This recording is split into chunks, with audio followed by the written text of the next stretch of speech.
e eu tenho o prazer de anunciar a nossa palestrante, a professora Carol Elias. A Carol é graduada em Biologia aqui na Unicamp, né, Carol? Quer dizer, é uma honra a mais para a gente. A Carol é professora de Molecular and Integrated Physiology da Universidade de Michigan, em Ann Arbor.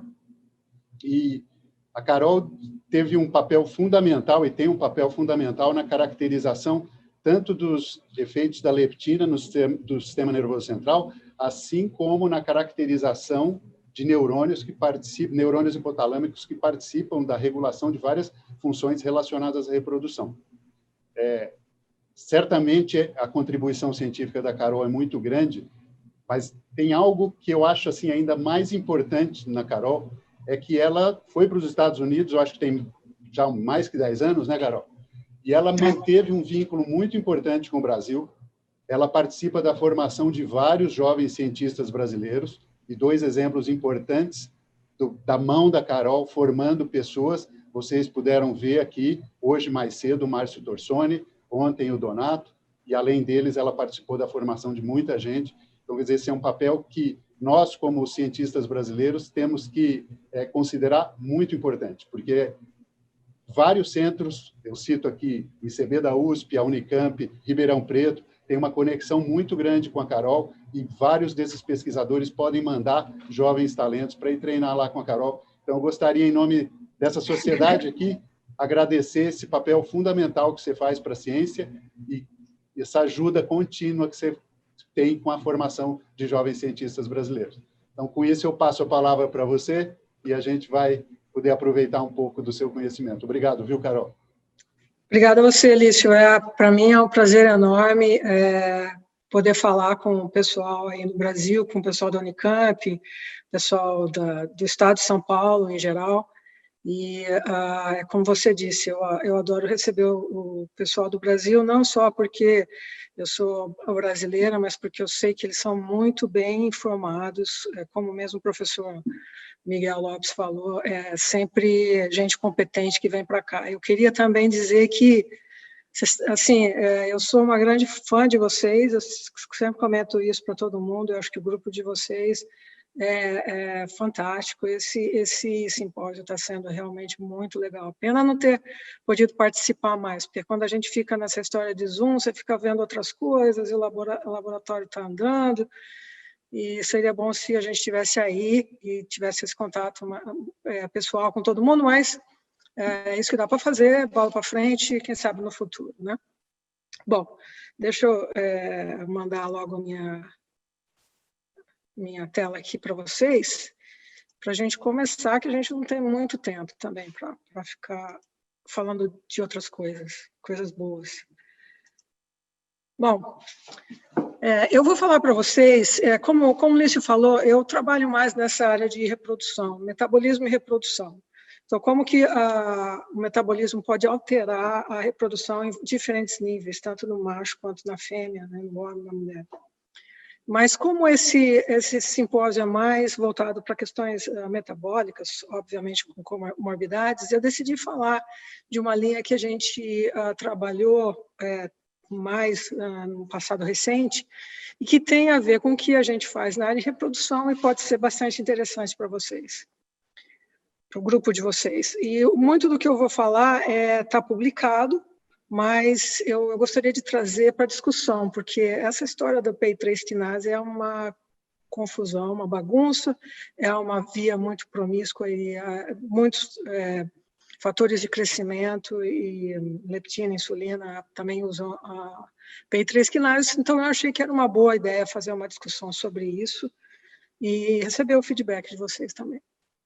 Bom, meu laboratório trabalha principalmente com a leptina, porque os animais e humanos que têm uma mutação genética, que não produzem a leptina, o seu receptor, eles são também inférteis. Então, vocês sabem melhor do que eu, eles têm obesidade devido à hiperfagia, tem uma diminuição do gasto energético e a diminuição da termogênese, tem uma controle de glicemia muito ruim, né? Muitos deles desenvolvem diabetes, muitos não, todos desenvolvem diabetes com o passar do tempo, uma série de disfunções neuroendócrinas, e aqui para a gente, que a gente estuda é desenvolvimento puberal e fertilidade.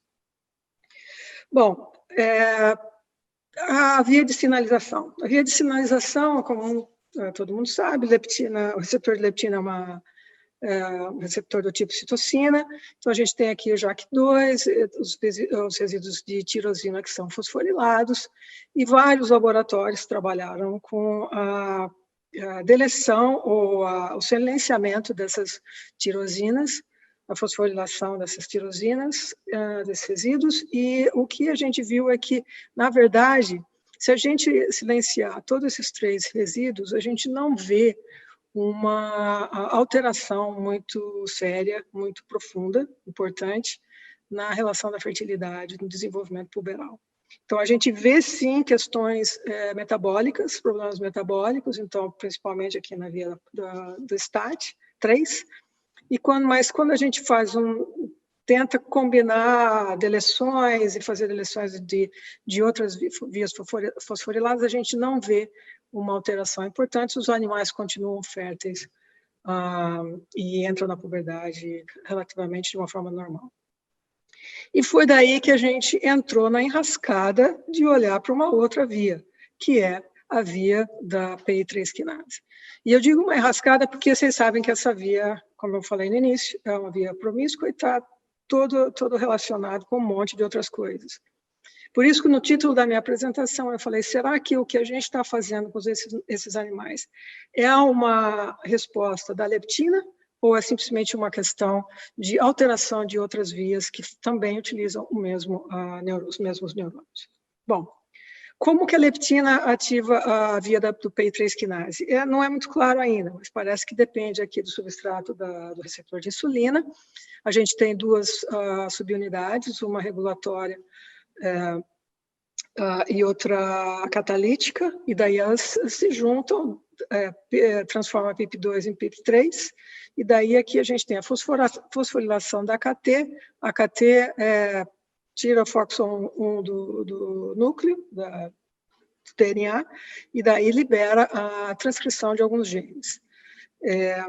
Obviamente tem um monte de outras coisas relacionadas, como a mTOR, essa via pode ser direta ou indireta, e eu simplesmente simplifiquei aqui o que a gente acha que está relacionado com a leptina. Muito bem.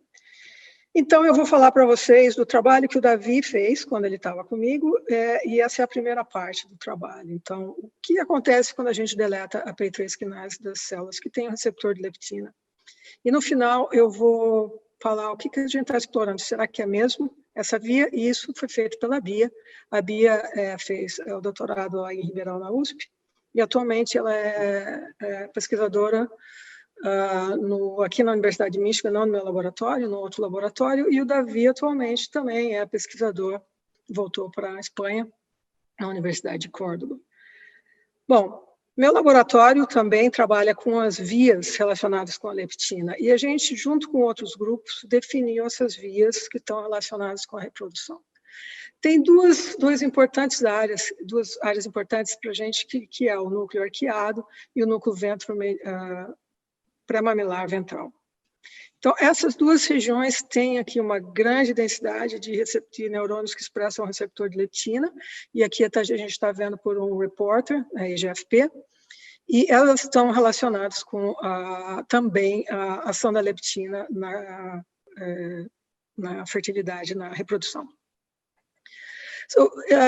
Essas 2 áreas, a gente também ficou interessado pela PI3 quinase, porque vários trabalhos mostraram, e esse daqui foi um que a gente fez para tentar ver se o núcleo pré-mamilar ventral estaria respondendo a leptina via PI3 quinase, e a gente viu que sim. Então, os neurônios do núcleo arqueado, tanto no núcleo arqueado quanto no núcleo pré-mamilar ventral, respondem à leptina, isso numa eletrofisiologia, electrorecording, e depende da PI3 quinase. Então, essa ação aguda da leptina depende da PI3 quinase nesses 2 núcleos importantes. Bom, a PI3 quinase é uma confusão enorme, tem várias classes, tem várias subunidades regulatórias e várias subunidades catalíticas. O que deixa a coisa mais complicada ainda é que cada uma dessas subunidades é produzida por um gene. Então, se a gente quiser fazer uma deleção de um gene, a gente não sabe o quanto de compensação pode haver entre essas outras várias subunidades. Então, por exemplo, a classe 1, ela parece ser a mais relacionada com o controle de metabolismo.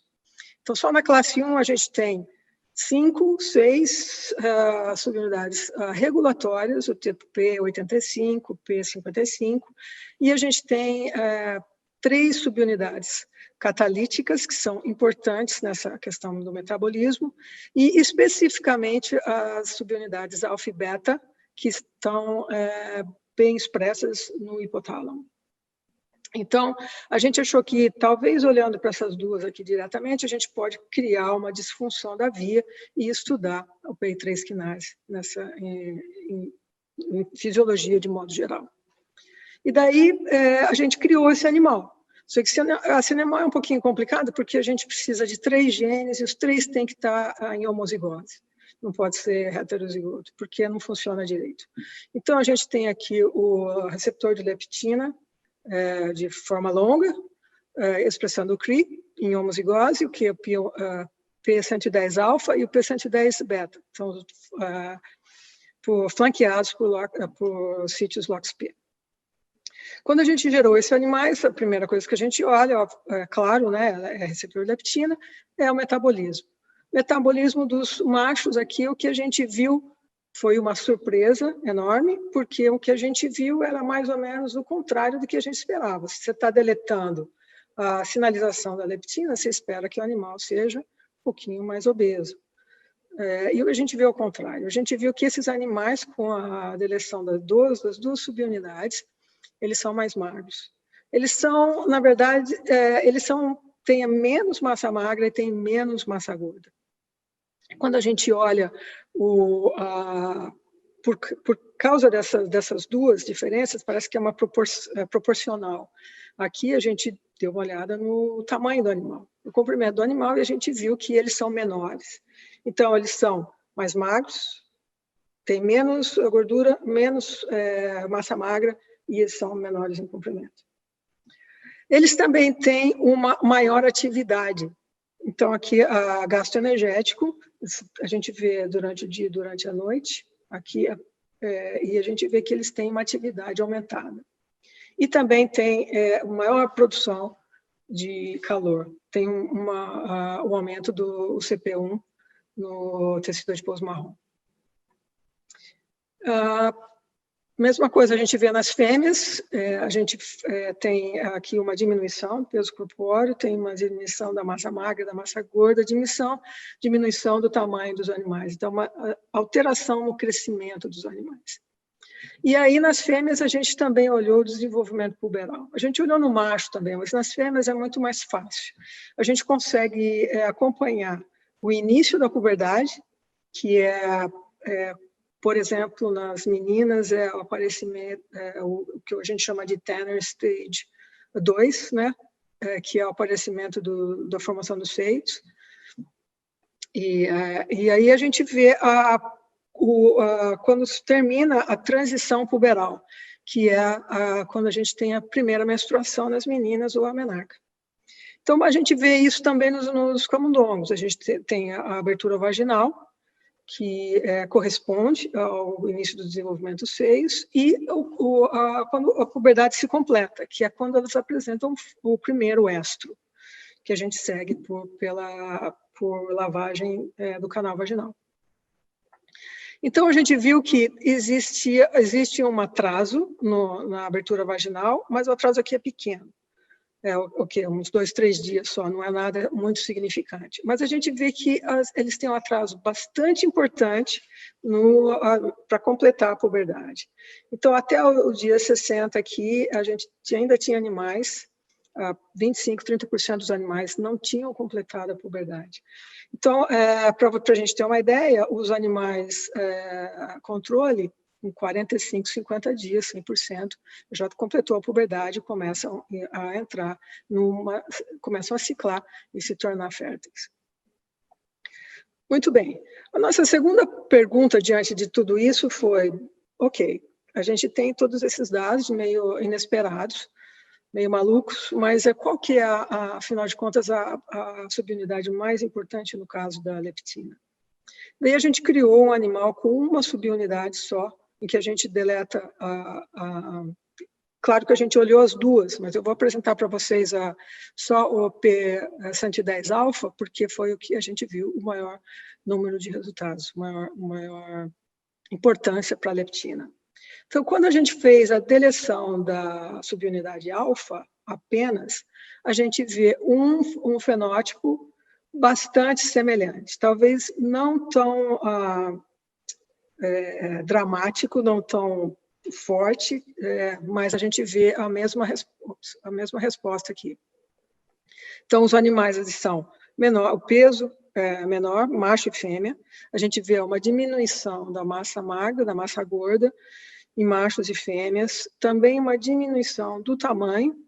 Tem um aumento da atividade, aqui principalmente nos machos, e um atraso na puberdade. Esse atraso é um pouquinho, não é tão dramático, mas ele continua existindo. Uma coisa que a gente viu que é diferente é a quantidade aqui da expressão de UCP1 no tecido adiposo marrom, sugerindo que essa é uma ação da subunidade P110-beta. Então, a gente precisaria explorar isso um pouquinho mais. Mas isso é o que a gente viu que pode ser que as funções estejam separadas em algumas funções, mas aqui no caso da maioria das funções que a gente viu, elas são relacionadas ao P110-alfa. Muito bem. Relacionado com a questão da puberdade, a gente decidiu desafiar o animal um pouquinho mais e ver se a gente conseguiria repetir aqui um paradigma experimental em que os autores, eles dão leptina, fornecem a leptina para os animais, são animais wild type, selvagem, e eles veem que se você dá a leptina, aumenta a leptina circulante nos animais pré-púberes, você consegue adiantar o início da puberdade. Então, aqui o que a gente está vendo as bolinhas são abertura vaginal, os quadradinhos são o primeiro estro, e aqui vocês podem ver que dá uma boa adiantada no primeiro estro, quando tratado com leptina, e aqui quando que as fêmeas começam a ciclar. Então, com o tratamento em animais selvagens da leptina, no estágio puberal, você consegue antecipar um pouquinho a puberdade. E isso é um dos mecanismos que a gente acha que está acontecendo com as meninas que têm obesidade na infância, durante o desenvolvimento, e que estão entrando na puberdade um pouquinho mais cedo. Então, foi esse o teste que a gente fez. Quando chegou mais ou menos na idade pós-natal de 35 dias, a gente começou a dar leptina para esses animais para ver se conseguia repetir isso na ausência da PI3 quinase. E o que a gente encontrou foi interessante, surpreendente, e isso que começou mais a bagunçar ainda a nossa cabeça, que é o seguinte: a gente conseguiu replicar aqui o experimento do grupo do ARIMA, do Flyer. Então, aqui em cinza estão os animais controle, os animais tratados com salina, veículo, e os animais tratados com leptina. Então, quando a gente trata com leptina, a gente antecipou o primeiro estro desses animais. Quando a gente fez a mesma coisa com os animais que têm deleção da PI3 quinase, a gente não viu essa resposta. Se a gente viu alguma coisa, foi um atraso maior ainda, que é essa curva que a gente está vendo aqui. Mas o que aconteceu com esses animais? O que aconteceu é que, claro, toda vez que a gente dava a leptina é de acordo com o peso corporal, a gente pesa o animal, dá a leptina e vê a abertura vaginal. No dia seguinte, pesa o animal, dá a leptina, vê a abertura vaginal. O que a gente viu aqui, de novo, cinza e o preto aqui, ó. Esse daqui, o animal com salina normal, está ganhando peso. Está crescendo, ganhando peso. Chegou nessa idade aqui, por volta de 43 dias, apresentou o primeiro estro, saiu fora. Daí, esse animal aqui, ó, recebeu leptina, ele é o controle. A gente antecipou o primeiro estro dele. Então, também, esse grupo caiu fora. Então, aqui, a gente antecipou 2, 3 dias com a administração da leptina. Esse animal aqui é um animal com deleção. Recebeu salina. Continuou ganhando, desenvolvendo, crescendo, ganhando um pouco de peso. Agora, esse animal aqui, que não tem PI3 quinase nas células que expressam o receptor de leptina, ele começou a perder peso adoidado. Então, a gente tinha que ajustar a dose toda vez. E não só ajustar a dose, ajustar não só a quantidade, mas a concentração também. Por quê? Porque eles estavam perdendo muito peso. E daí complica tudo, porque se o animal é muito magro, ele pode ter um atraso da puberdade porque ele mesmo não está produzindo a leptina suficiente, não importa o quanto que a gente está dando. E daí entra a glicemia, entra a insulina, outros componentes. Então, a gente viu que a gente não conseguiu antecipar, e que os animais eram super sensíveis à leptina, e eles perdiam um peso corporal muito rapidamente, muito importante. Então, obviamente, o que a gente fez foi ver o que está acontecendo com esses animais em termos de sinalização. Daí a gente usou fosforilação de STAT3, comparado aqui com 2 controles, e a gente observou que no animal controle, como é o esperado, a gente dá a leptina, tem um aumento do STAT3. No animal deletado, sem a via da sinalização do PI3 quinase classe 1, a gente vê que a resposta é muito maior. Muito claro, a gente repetiu isso várias vezes. E isso é totalmente independente da resposta ao SOX3, que é um feedback que bloqueia a ação das citocinas. Isso estava normal, mas a fosforilação do STAT3 em resposta à leptina estava aumentada. Quando a gente olhou a fosforilação de AKT e PTEN, que faz parte da via da PI3 quinase, a gente viu também uma coisa bastante curiosa. Esses animais aqui são os animais controle, esses aqui são os animais com o nocaute, mutados. Então, quando a gente compara a ação da leptina, a gente não viu grandes coisas, mas a gente viu que o animal controle, comparado com o animal mutado, basal, salina, tratado com salina, tem uma diminuição da quantidade de PTEN. Então, o PTEN está diminuído. E com o PTEN diminuído, o que a gente viu é que a fosforilação basal da AKT está aumentada. Então, de novo, a leptina não fez muita coisa, mas o basal dos animais está alterado. Então, talvez por isso que a gente está vendo a resposta exacerbada. Porque quando a gente está dando leptina, a gente está ampliando uma coisa que já está alta no animal. Então, a gente acredita que isso explica um pouquinho a questão do metabolismo. Então, vamos pôr isso daqui em gráfico para ver se a gente consegue entender o que está acontecendo. Então, vamos lá. A leptina, aqui só a via da PI3 quinase. Se ligou o receptor, fosforilou JAK2, fosforilou o substrato do receptor de insulina. Não tem o P-antena-alfa para fazer a ponte aqui. Então, o que a gente viu foi que tem uma diminuição do PTEN. Provavelmente é uma questão estoiquiométrica, coisas da bioquímica, em que a gente precisa equilibrar os reagentes aqui no interior da célula, se dá para falar assim. Mas, enfim, a falta dessa subunidade catalítica induziu uma diminuição do PTEN. Com a diminuição do PTEN, eu não tenho a volta aqui do PIP3 para PIP2, eu tenho o aumento dessa parte aqui da fosforilação do AKT, que está liberado, está sendo fosforilado, e eu tenho também a liberação do FOXO1, saindo do núcleo, e depois de fosforilação. Por que esse STAT3 está aumentado, a gente não sabe. Fosforilação, a gente não sabe se tem alguma coisa a ver com essa via, algum crosstalk aqui. Mas, enfim, o fato de estar aumentado também aumenta a sensibilidade à leptina.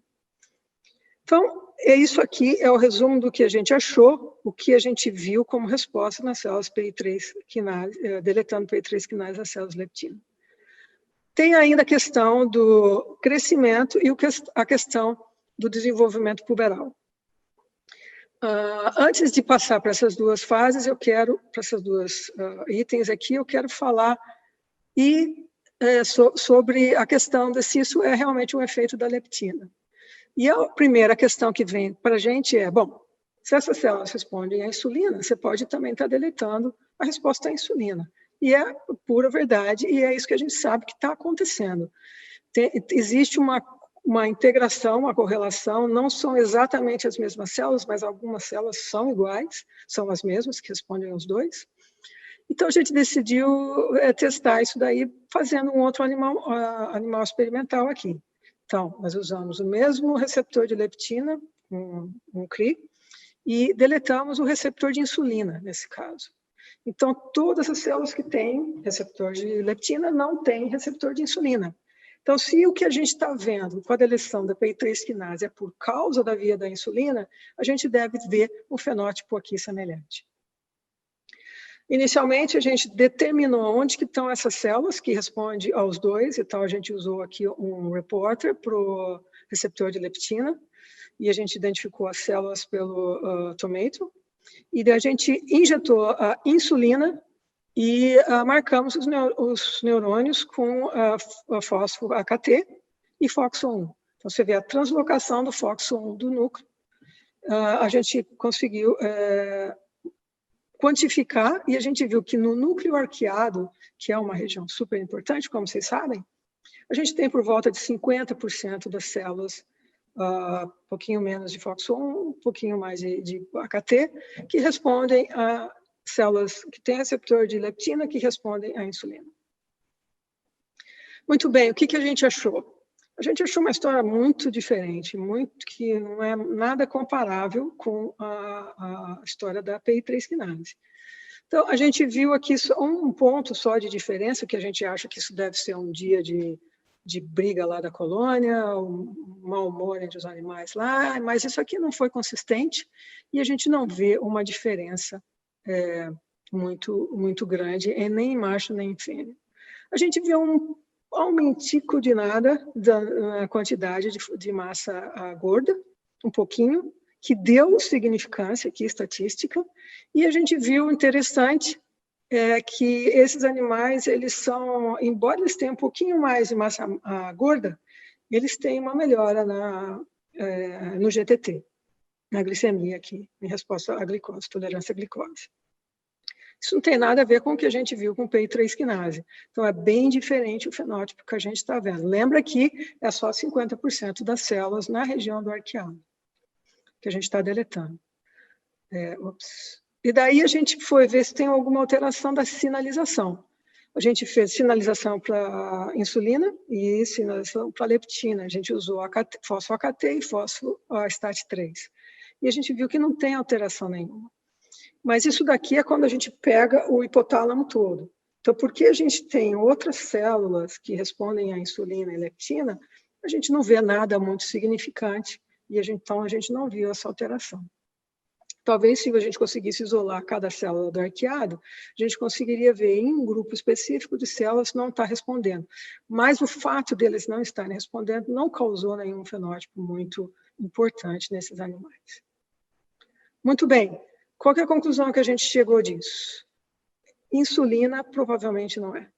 Então, a falta da sinalização da insulina via o receptor de insulina nas células que têm receptor de leptina não está associado com os efeitos que a gente viu da deleção do PI3 quinase. Então, aquela deleção, a gente não pode falar que é da leptina, causado pela leptina, porque tem outros fatores, mas não é causado pela falta da sinalização da insulina.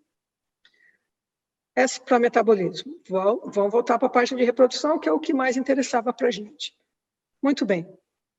Esse aqui é um gráfico que a gente ficou estudando por muito tempo. O que está acontecendo com esses animais aqui? A gente não consegue adiantar com a leptina o início da puberdade.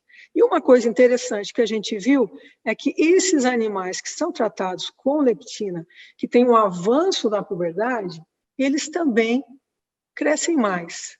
Tem uma aceleração no crescimento e no final, aqui é animal adulto, eles ficam um pouquinho maiores se a gente começar a tratar com leptina mais cedo. E daí vem uma outra pergunta. Isso daí é essa resposta é por causa da leptina ou é porque eles entraram na puberdade antes? Então, a leptina induz aqui o crescimento longitudinal. Mas isso daí não acontece no animal que tem a deleção da PI3 quinase. Isso é por causa da PI3 quinase ou é porque eles não tiveram desenvolvimento puberal? Então, nos dois casos, a gente tem a mesma pergunta para definir. E isso se tornou uma história bastante interessante para a gente. Por quê? Porque se a gente colocar um resumão do que a deleção causa nesses indivíduos, nesses camundongos, a gente vê que existe um atraso na reprodução, um atraso no eixo, no crescimento, diminuição do crescimento, e esses animais são super magros. Existe uma síndrome conhecida como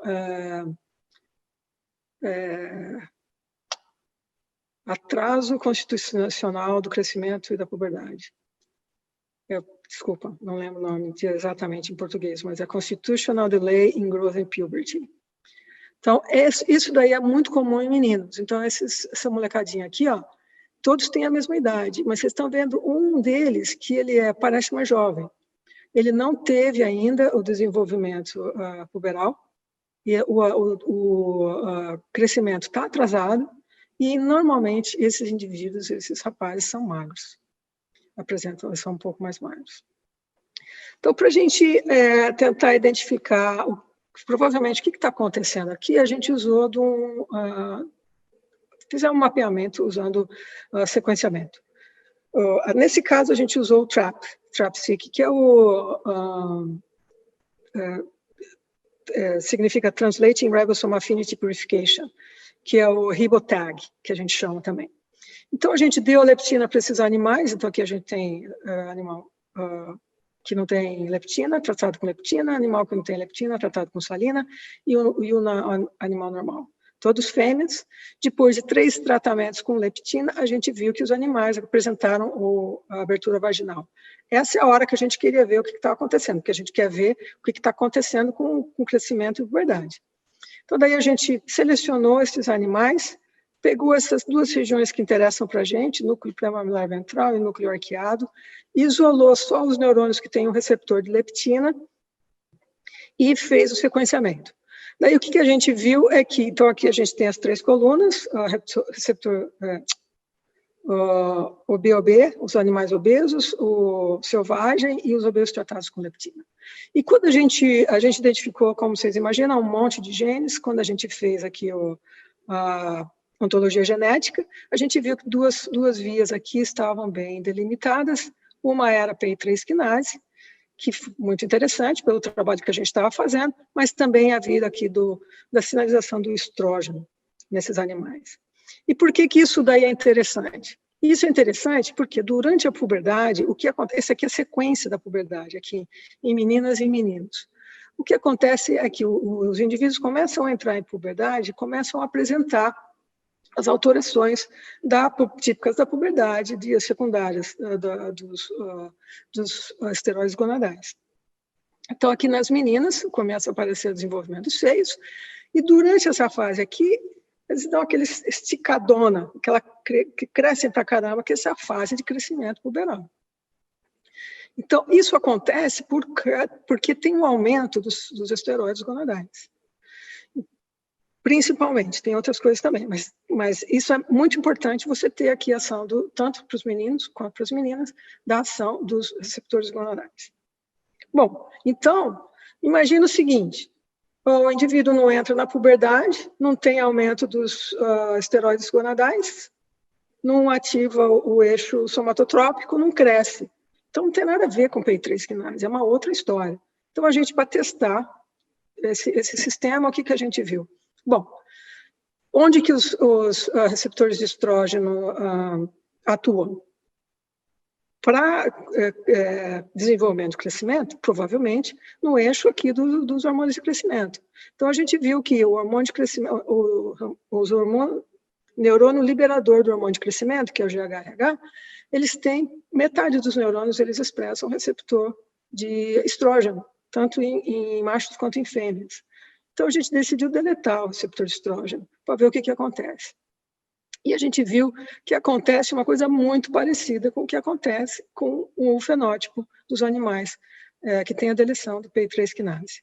Então, os animais são menores, mais magros, têm menor massa magra, massa de gordura não diferenciou muito, mas a massa magra foi bastante significante.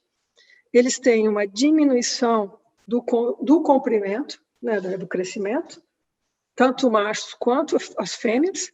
Quando a gente olha o eixo, a gente vê que o animal, isso aqui é o animal normal, e o animal aqui em adulto, ele tem uma diminuição dos hormônios circulantes, e a gente vê também, não só no hipotálamo, a gente também vê no fígado, a diminuição do IGF-1 e a diminuição de IGF-1 circulante. Então, o eixo somatotrópico está comprometido nesses animais.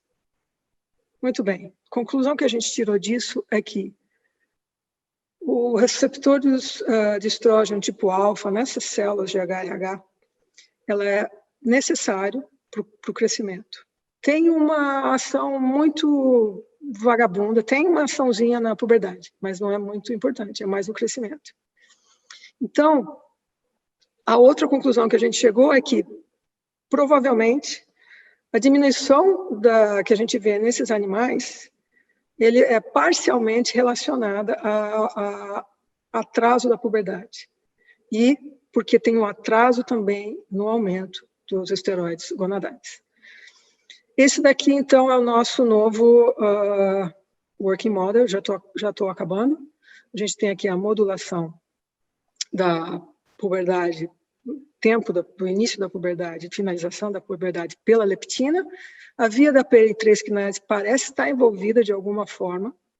Então, se a leptina age aqui no hipotálamo, ativando o eixo gonadotrópico, então tem aqui dos hormônios liberadores de gonadotropina, que são liberados aqui na eminência mediana, agem na hipófise, tem liberação dos LH e FSH, ativam as gônadas, ativam a produção de esteroides gonadais, que ativam aqui os neurônios GH-RH, e a gente vê o crescimento linear.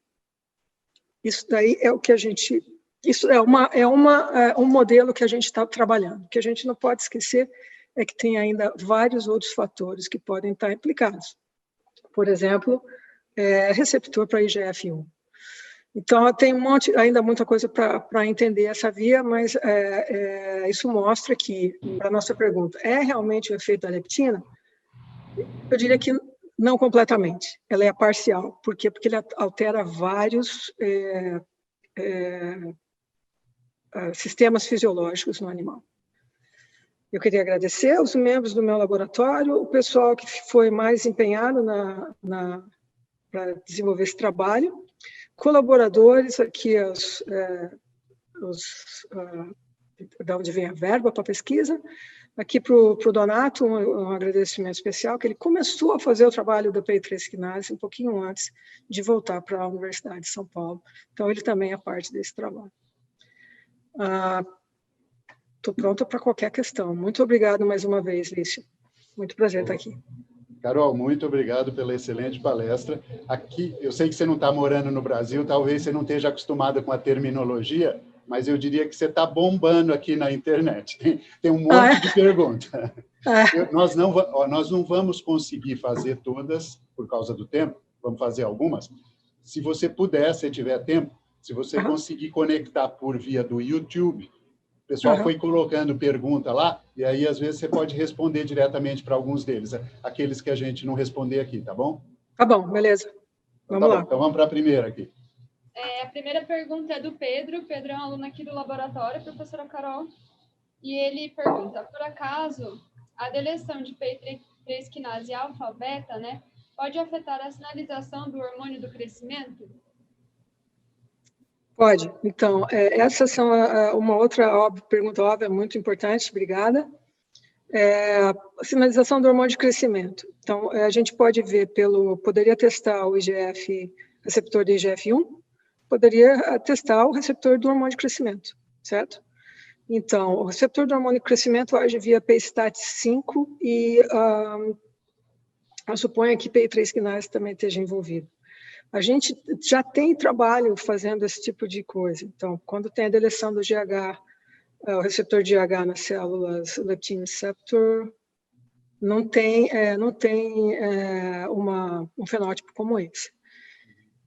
E quando tem um trabalho em andamento com a professora, que a gente está desenvolvendo com a professora Jennifer Hill, na Universidade de Toledo, que ela está fazendo já faz um tempão, e o dado não é muito claro, mas ela está deletando exatamente o receptor do IGF-1 desses neurônios, e também é diferente, é um pouquinho diferente. Então, pode ser que seja, de novo, parcial. Por quê? Porque essas células, a gente está deletando o receptor de leptina, tem as células que são orexigênicas, outras são anorexígenas, tem umas que estão relacionadas com o metabolismo, outras estão relacionadas com a reprodução. Então, é meio bagunçada a história, porque a gente está deletando um grupo de células que não responde da mesma forma. Então, pode, claro que pode sim. Precisa ser testado com um pouquinho mais de cuidado. Obrigada, professora. A próxima pergunta é da Nayara Mansano, e ela diz: vocês avaliaram a ciclicidade das fêmeas com a deleção de PI3 quinase alfa e beta? Se sim, elas apresentam um ciclo irregular? Elas apresentam um ciclo mais longo, não irregular, é um ciclo mais longo. E elas têm também uma prole menor. Então, elas são subférteis, isso a gente vê claramente com os animais com a deleção do alfa e beta. O ciclo, elas têm um ciclo, mas o ciclo é menor. Ô, Carol, quando o Bruning fez o NIRCO lá no laboratório do CAN, ele descreveu que as fêmeas tinham ovário policístico. Nessa situação, fica com ovário policístico também? Não. Não. Não, ovário normal. Uma coisa, já que você falou do Bruning, o que a gente acha que é muito parecido é quando ele faz a deleção do PTEN. Porque como o nosso PTEN está diminuído, algumas coisas que ele viu, a gente viu também, com a deleção da alfa e beta. Então, a gente acha que é simplesmente porque é parecido, por causa que a gente diminuiu o PTEN. Obrigado. É outro trabalho. A próxima é a pergunta da Laís Simino, e ela diz: vocês chegaram a investigar se existem mecanismos epigenéticos que podem estar envolvidos com a modulação da PI3 quinase em resposta à leptina? Não. Da leptina, né? Não, a gente não viu nada de epigenético nesses animais ainda. E eu vou, para te falar bem a verdade, eu não sei se a gente vai ver, porque a gente está tentando direcionar mais em neurônios específicos. Então, agora que a gente teve uma ideia geral, a gente está tentando chegar nos neurônios específicos. Uma vez que a gente souber quais são esses neurônios, daí a gente vai atacar esses neurônios, em vez de ficar com toda a população de receptor de leptina. Mais uma. Mais uma pergunta, professora. Pergunta da Daniela Rasoli. Vocês investigaram ou existem dados na literatura que mostrem diferenças no BAT ou termogênese entre machos e fêmeas, especificamente na puberdade? E se a ausência da leptina nesse modelo sexo-dependente durante a puberdade estaria relacionada com alterações no gasto energético, promovendo alterações no peso corpóreo? Uma excelente pergunta. Eu acho que essa é uma questão que a gente está começando a ter que olhar com mais cuidado, né? O que acontece com macho e fêmea, porque a gente sabe muito o que acontece com macho, muito pouco o que acontece com fêmea. E outra coisa é durante o desenvolvimento. Então, não tenho esse dado, não conheço esse dado, nós também não olhamos. Então, a minha resposta para você é simplesmente, não sei te responder. Tá bom. Então, muito obrigado, Carol, foi excelente. Obrigada. Tem mais pergunta lá, como eu te disse, se você puder, aí você entra pelo YouTube e responde mais alguns dos... Vou lá dar uma olhada, então. Obrigada, Alice. Muito obrigado. Tchau. A gente está com mais de 130 pessoas assistindo a live lá no YouTube e tem recebido bastante elogio também da aula, professora. Obrigada aí pela apresentação. Obrigada.